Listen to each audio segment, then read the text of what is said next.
Бул чын эле зор ылай экен. Бирок билесиңерби, бир нерсе жетишпей жатат. Бир чоң түкөрөк. Болду. Томпок! Жардамга, достор, жардамга!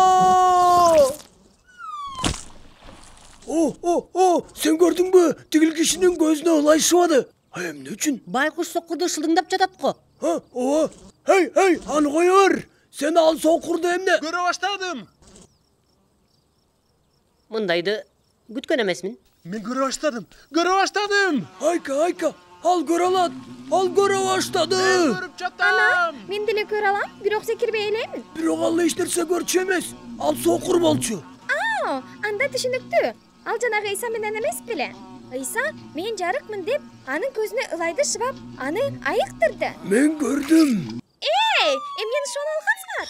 Чымындан акылдуу бол. Ойлон. Ыйса айткан, мен адамдарга ашып ташыган өмүр берүү үчүн келдим. Ыйсада ордунун үстүнөн бийлик бар. Ыйса адамдар үчүн кам көрөт. Ыйса сен үчүн эң жакшы жашоо каалайт.